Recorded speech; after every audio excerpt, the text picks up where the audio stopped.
शमूएल का पहला ग्रंथ अध्याय 17 पद संख्या 32 से 33, 37 और 40 से 51 तक। दाऊद ने साउल से कहा, उस फिलिस्ती के कारण कोई भी हिम्मत न हारे। आपका यह सेवक उससे लड़ने जाएगा। इस पर साउल ने यह उत्तर दिया, तुम उस फिलिस्ती से लड़ने नहीं जा सकते। तुम तो अभी किशोर हो और वह लड़कपन से ही वीर योद्धा है। प्रभु ने मुझे सिंह और भालू के पंजे से बचा लिया। वह मुझे उस फिलिस्ती के हाथ से भी बचाएगा। इस पर साउल ने दाऊद से कहा, जाओ, प्रभु तुम्हारे साथ हो। तब दाऊद ने अपनी लाठी हाथ में ले ली और नाले से 5 चिकने पत्थर चुनकर अपनी चरवाही की झोली के जेब में रख लिए। तब वह हाथ में ढेलवास लिए फिलिस्ती की ओर बढ़ा। फिलिस्ती भी धीरे धीरे दाऊद की ओर बढ़ा। उसका ढालवाहक उसके आगे आगे चलता था। फिलिस्ती ने दाऊद को देखा और उस पर आंखें दौड़ाकर उसका तिरस्कार किया,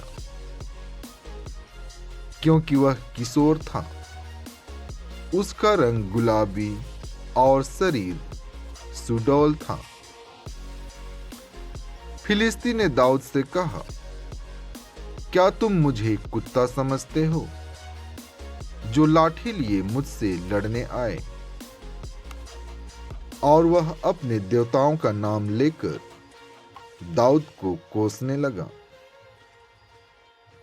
इसके बाद उसने दाऊद से कहा, मेरे पास आओ और मैं आकाश के पक्षियों और जंगल के जानवरों को तुम्हारा मांस खिलाऊंगा। दाऊद ने फिलिस्ती को यह उत्तर दिया, तुम तलवार, भाला और बर्छी लिए मुझसे लड़ने आ रहे हो। मैं तो विश्वमंडल के प्रभु, इस्राएली सेनाओं के ईश्वर के नाम पर तुमसे लड़ने आ रहा हूं, जिसे तुमने चुनौती दी है। ईश्वर आज तुमको मेरे हवाले कर देगा।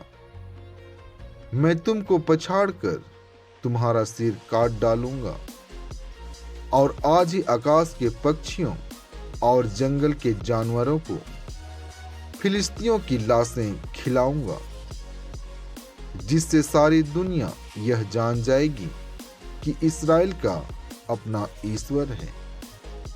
और यहाँ का सारा समुदाय यह जान जाएगा कि प्रभु तलवार या भाले द्वारा नहीं बचाता।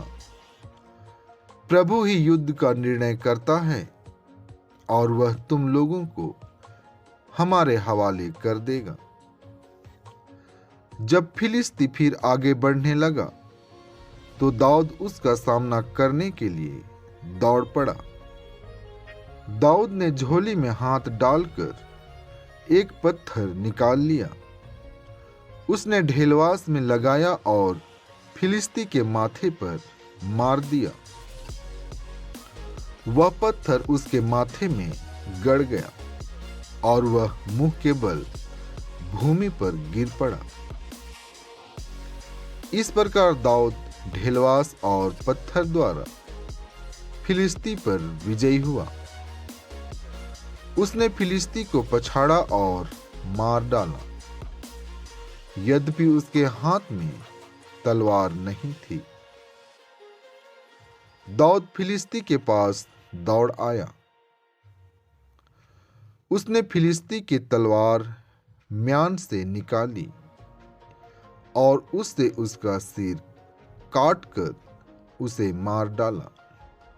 फिलिस्ती लोग यह देखकर कि उनका अपना वीर योद्धा मार डाला गया, भाग खड़े हुए।